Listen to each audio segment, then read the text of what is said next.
Olá, meus queridos, sejam todos bem-vindos a mais uma aula. Eu sou a professora Adriana Cabral, do Melhor Componente que é a História, e te convido a acompanhar comigo o objeto de conhecimento. Olha só, temos aí a aula de número 31, o objeto de conhecimento, o Mediterrâneo como espaço de interação entre as sociedades da Europa, da África e do Oriente Médio. Detalhamento, os povos bárbaros. Então, vamos começar aí a trabalhar esses povos que invadiram o Império Romano do Ocidente. Acompanhe comigo, vamos lá.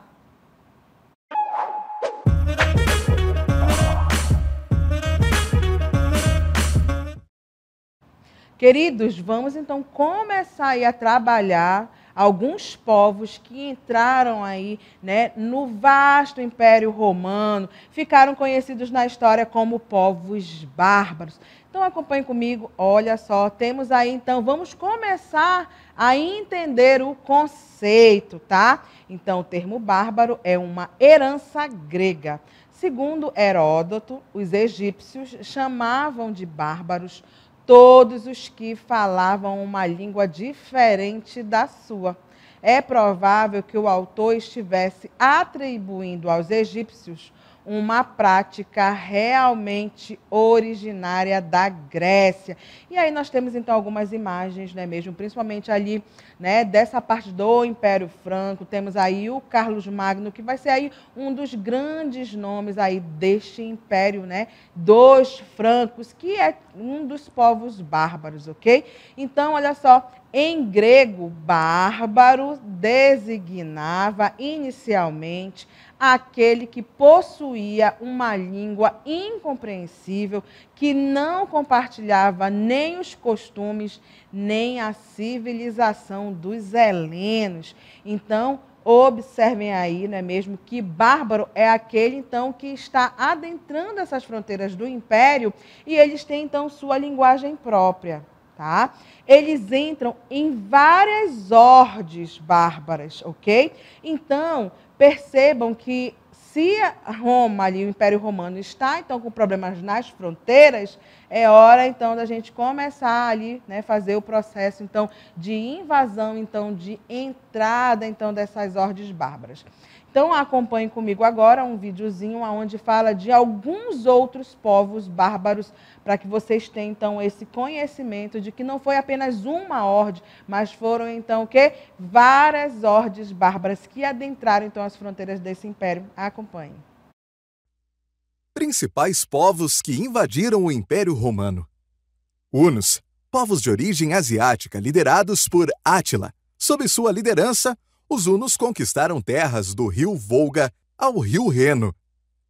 Visigodos saíram da região próxima à foz do rio Danúbio e atingiram a Península Balcânica, a Península Itálica, a Gália, além de dominar praticamente toda a Península Ibérica. Liderados por Alarico, em 410, saquearam Roma e deixaram o resto da Península Itálica destruída. Anglo-saxões, originários da região da atual Dinamarca e do noroeste da atual Alemanha, ocuparam a Britânia, atual Inglaterra. Francos, saíram da região próxima à foz do rio Reno e dominaram a maior parte da Gália, atual França. Vândalos, de origem germânica, atravessaram a Gália e alcançaram a Península Ibérica e o norte da África. Fixaram-se na Mauritânia, norte da África. Suevos,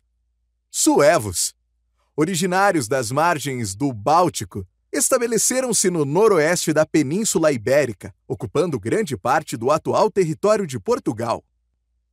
Burgúndios, saíram da Europa Central e estabeleceram-se no sudeste da Gália. Lombardos, partiram do norte da Germânia e dirigiram-se para o sudeste e depois para o norte da Península Itálica. Ostrogodos, deixaram a região da foz do rio Dnieper e avançaram para o oeste, até a Península Itálica. Fixaram-se na região da atual Hungria. Então, vocês puderam assistir, não é mesmo? Essa vinda, então, de diversos povos bárbaros, ok? Inclusive, alguns ficaram na história e muitas vezes a gente nem sabe o motivo. E aí eu vou utilizar-se, então, de um termo, né? Que é os vândalos, tá? Então, toda vez que tem uma pichação, uma quebradeira, não é mesmo? A gente, então, teoricamente, chama a pessoa que fez aquele ato de quê? De vândalo. Mas a gente não sabe de onde, muitas vezes, se originou, então, essa palavra, né? Vândalo, vandalismo, que é sinal de quê? Né? De alguém que está entrando, que está fazendo algum tipo de baderna, de bagunça, de quebradeira. Então, percebam aí, né, que vândalos são um desses povos bárbaros, então, que adentraram ali as fronteiras do Império Romano, tá? Do Ocidente. Então, fica na história, muitas vezes a gente fala e a gente não tem, né, da onde que se originou, então, essa palavra. E ainda hoje é muito utilizado, não é mesmo? Olha, seu vândalo, está fazendo vandalismo, está pichando, e muitas vezes até de uma conotação, né, exagerada, principalmente aí, né, já que hoje em dia fazer pichações, dependendo do local onde você está fazendo, se tem autorização ou não, nem é um ato, teoricamente, de vandalismo, não é mesmo? Mas quebrou, né? Foi sem autorização do dono. Então, a gente tem essa ideia, né, de sempre falar, então, sobre vândalo e vandalismo, e é um dos povos bárbaros, então, que adentraram aí as fronteiras do Império. Então, sigamos, vamos falar, então, aí sobre esses povos também, chamados de germânicos. Olha aí, observa comigo. As invasões, então, dos povos germânicos foram, de um lado, ações militares de conquista e, de outro, migrações pacíficas aceitas pelos imperadores. As famosas fronteiras romanas se tornaram uma verdadeira avenida por onde iam e vinham inúmeros povos germânicos. Os germânicos praticavam aí a agricultura e o pastoreio, não tinham o desenvolvimento da escrita e habitavam terras comunitárias. Então, percebam aí que eles trabalham muito, então, com a terra e o pastoreio, certo? Então, como nós vimos aí no videozinho, são hordes, então, de bárbaras, ok? Então, isso significa que muitos desses povos não têm a escrita em si, mas eles se utilizam muito do quê? Da história oral. História, então, que passa, né, dos seus antepassados para, então, os filhos e assim sucessivamente.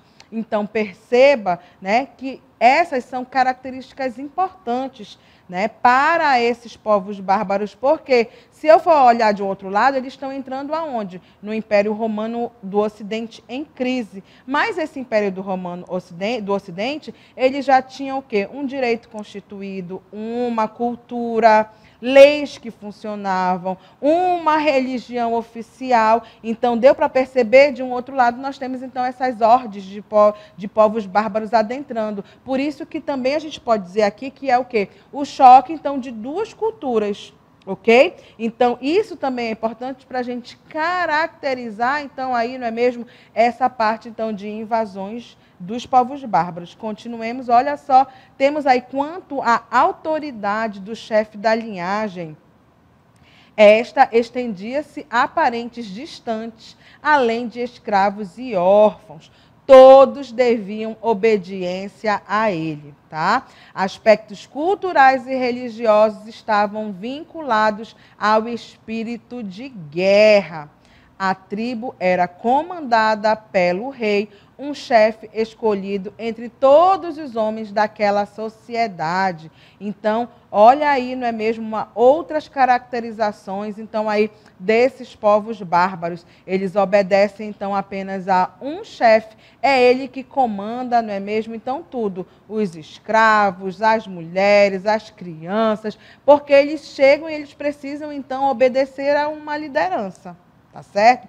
Então, olha, cada grupo invasor, franco, ostrogodos, vândalos e etc., tinham, em média, entre 50 e 80 mil pessoas, computados guerreiros, mulheres e crianças. Os germanos que se fixaram, então, no Império Romano, representaram somente 5%, então, da população romana. Dessa forma, não houve um reforço populacional germânico, porque a chegada de algumas dezenas de milhares de bárbaros teve como contrapartida o despovoamento de regiões inteiras diante de seu avanço. E aí eu preciso destacar para vocês que os bárbaros, eles chegam lutando, tá, gente? Eles estão disputando ali território. Muitas vezes não é uma chegada pacífica, tá? Então, eles lutam para entrar naquele Império Romano, para começar a se fixar, de certa forma, né, em algumas terras, ok? Por isso o nome bárbaro. Bárbaro, então, é exatamente, também é um outro termo que vem o quê? De barbárie, né? Então, quando a gente pensa em barbárie, é algo que é muito, teoricamente, fez alguma coisa muito grave, matou, principalmente, não é mesmo? Então, a gente vai ver, então, como eu falei para vocês, é um choque, então, de duas culturas que estão começando ali, não é mesmo? A se entrelaçar, ok? E lembra, se eu estava, então, lá nas cidades que compõem esse Império Romano, eu fujo, porque as hordes bárbaras elas estão chegando, tá? Os francos, visigodos, tá certo? Então, os anglos... E aí a gente vai ver, então, essa mistura. E, claro, por isso que vamos, então, para o que é rural, tá certo? Então, teoricamente, as cidades elas vão começar a ficar, não é mesmo, com pouquíssimos habitantes, mas em contrapartida, não é mesmo, essa parte rural, nós vamos ter, então, né, essa ida dessas pessoas para, então, aí, o que é rural. Continuemos, então, a falar sobre os povos bárbaros. Os bárbaros germânicos e a invasão, então, do Império Romano. E temos aí o Átila, né, o rei dos hunos. Outros historiadores acreditam que a chegada dos hunos pressionou os povos germânicos, que passaram a exercer pressão cada vez mais forte sobre as fronteiras do império. Os hunos causaram a migração de ostrogodos, visigodos, alanos, burgúndios, suevos, vândalos e muitos outros para as terras do Império Romano. Tá? Então, alguns deles conseguiram asilo no Império e outros forçaram sua entrada a partir de exércitos. O processo de desagregação do Império Romano aconteceu quando o último rei romano, o Rômulo Augusto, foi destituído pelos Hérulos, né, em 476. E aí vamos começar, então, a trabalhar, não é mesmo, sobre um povo que é, então, aí, né, um povo bárbaro, tá? Que são aí o quê? Os francos, tá certo? Então, observa aí comigo que os francos, eles estavam estabelecidos como federados no norte da Gália, atual França, desde o fim do século IV. Os francos sempre defenderam sua permanência nessa região e lutaram contra outros povos que tentaram invadir o Império Romano. Foram, de fato, os primeiros germânicos a se converterem ao catolicismo romano em fins do século V. E aí uma figura principal, que é, então, aí, né, do Carlos Magno, uma imagem para que vocês, né, associem também, né, a esse império, então, dos francos. E olha só, trago, então, essa imagem para vocês do mapa do Império Carolíngio, tá certo? Que é, então, aí, olha, o reino dos francos em verde, e ele vai, então, fazer sua expansão territorial, não é mesmo? Então, olha só, vai pegar uma boa parcela ali da parte da Península Itálica, não é mesmo? E vai começar, então, ali a se expandir, tá certo? Nessa parte que a gente chama, então, aí, né, aonde é a Europa, tá certo? E vamos falar, então, agora sobre o Clovis, né, que é, então, aí o primeiro, né, foi o primeiro rei dos francos. Guarda o nome do Clovis aí, não é mesmo? Porque ele foi o primeiro rei dos francos. Ele reinou de 481 a 511.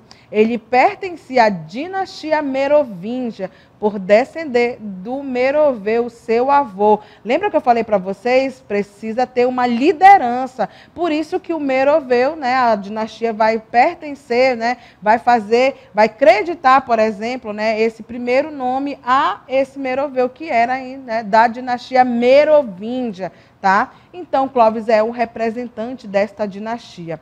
Em 486, Clovis converteu-se ao cristianismo e iniciou um processo de expansão territorial pela região da Gália. Distribuiu terras ao clero e à aristocracia. Tá? Então, a partir do momento que ele se converte aí, se torna, não é mesmo, um católico, né, um cristão, ele, a cada palmo de terra que ele vai, então, aí, não é mesmo, conseguindo para esse Império dos Francos, tá? Ele já vai, então, aí também levando o cristianismo. Por isso, a importância também de se trabalhar, e especificamente, então, os francos, por quê? Porque eles são povos bárbaros que vão se converter e vão fazer a expansão, então, da fé católica, ok? Continuemos, olha só. Durante, então, o século VIII, houve problemas internos e a dinastia merovingia se enfraqueceu e o poder passou a ser exercido pelo majordomos, que era, então, o mordomo do palácio, cargo principal da corte do reino franco. Dentre os majordomos destacaram-se, então, Carlos Martel e seu filho, Pepino o Breve. Tá? Então, olha aí uma outra conotação, não é mesmo?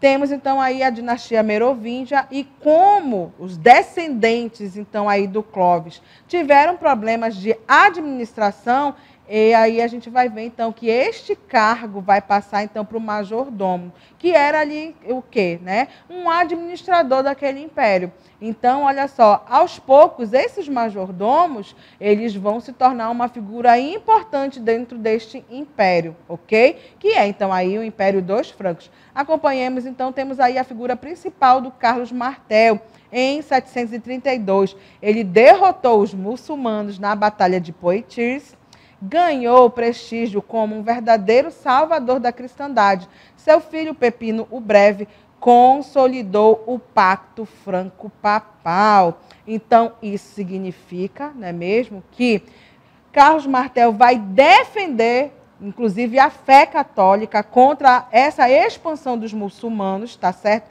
Por isso, 732 é uma batalha importante. Por quê? Porque eu vou barrar e vou fazer, então, o quê? A expansão do cristianismo, tá certo?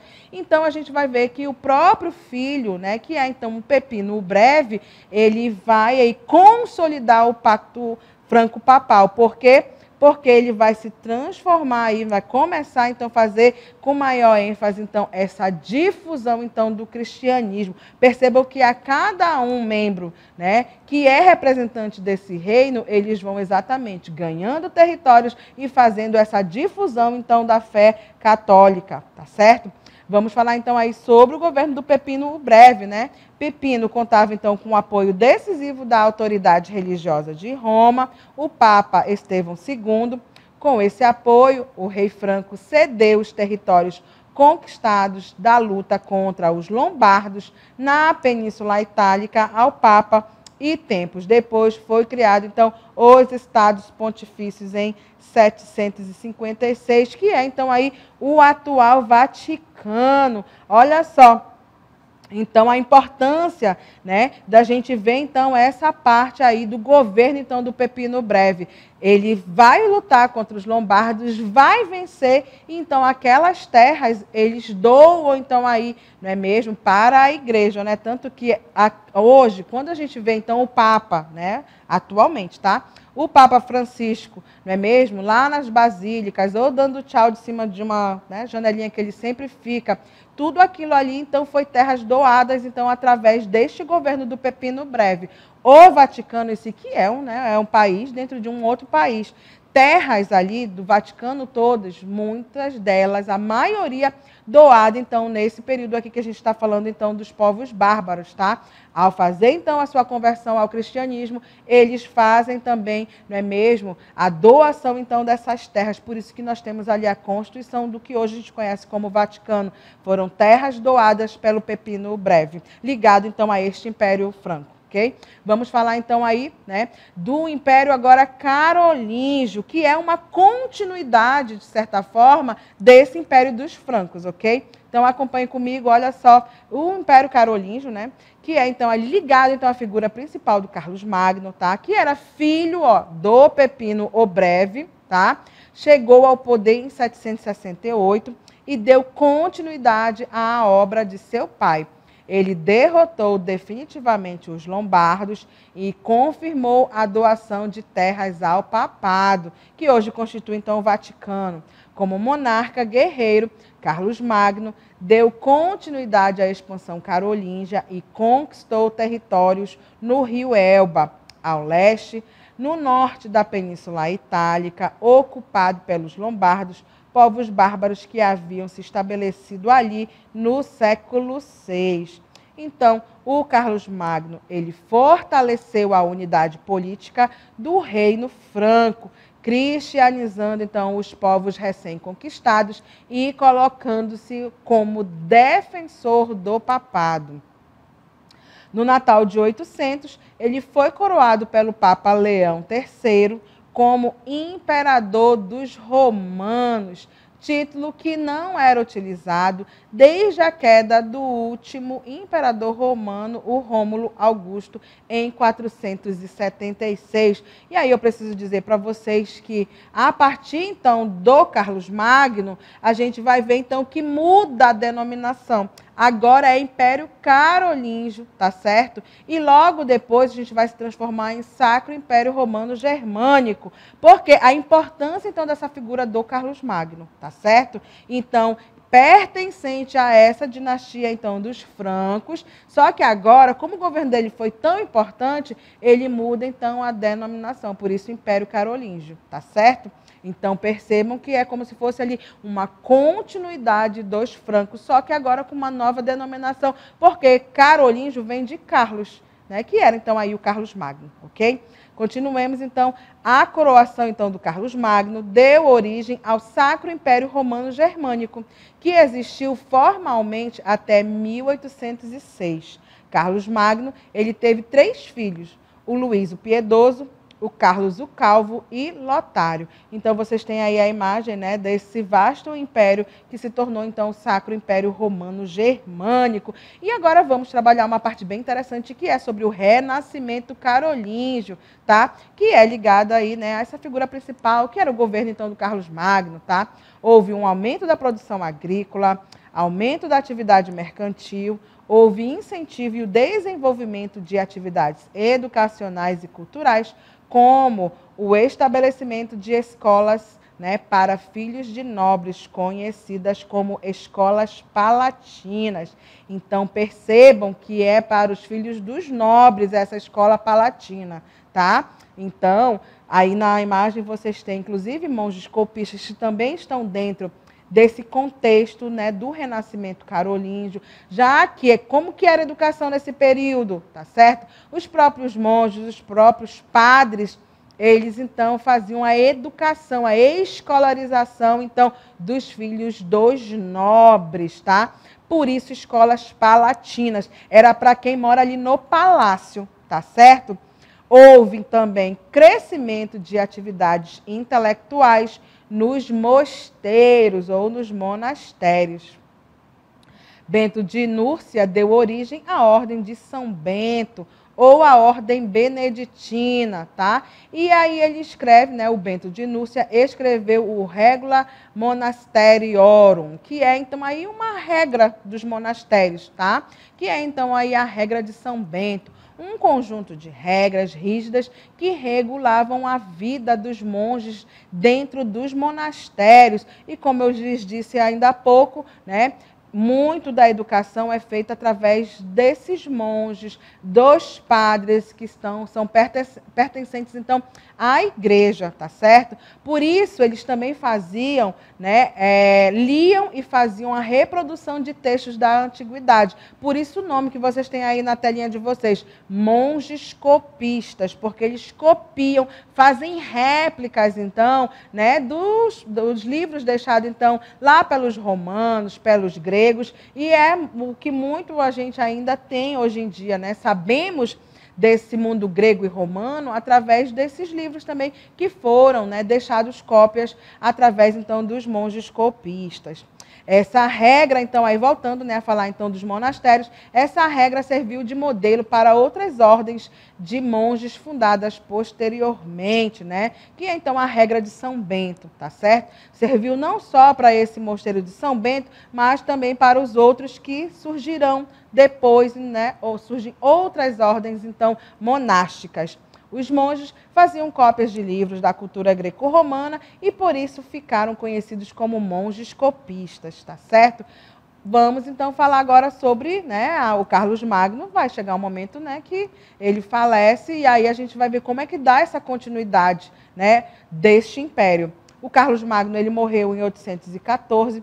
Seu filho Luís o Piedoso procurou consolidar o império, mas a diversidade de povos existentes dentro do império dificultava a centralização do governo. Luís teve que enfrentar os próprios filhos rebelados, disputando o poder real. Após sua morte, em 840, o território franco foi dividido entre seus 3 filhos, pelo Tratado de Verdun, tá certo? Assinado em 843. E aí vocês têm na telinha de vocês, olha só, o Tratado de Verdun. Nós temos então essa parte, né, mesmo mais laranja, né, Reino do Carlos, essa parte em verde, o reino do Lotário, tá certo? E em amarelo, o reino de Luís, o Germânico. Então, o vasto Império Carolíngio ficou dividido através, então, guardem nas vossas lembranças, o Tratado de Verdun. A gente tem, então, essa divisão aí, não é mesmo, entre os filhos do Luís o Piedoso. E, claro, a gente vai ver também o quê? Uma nova invasão de povos bárbaros. Acompanhe comigo.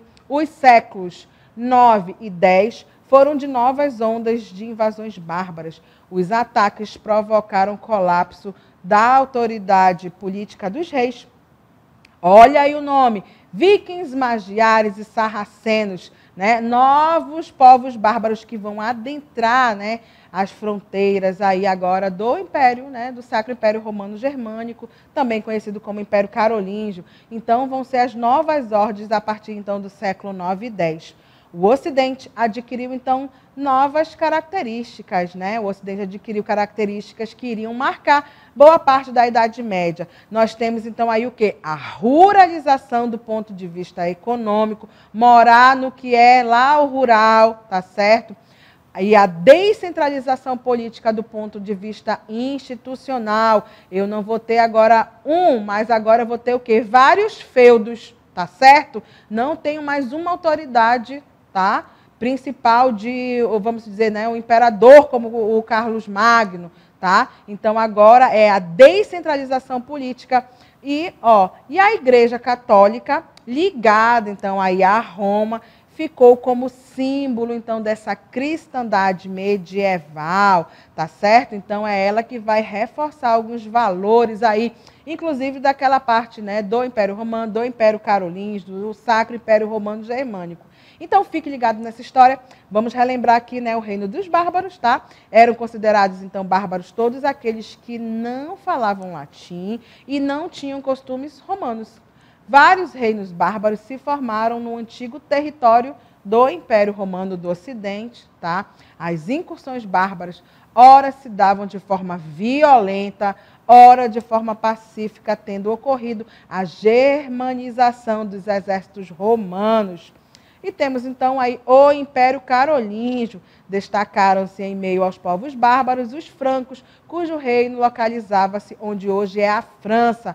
Foram ameaçados pelos árabes, tendo sido salvos por Carlos Martel, lá na Batalha de Poitiers, tá certo?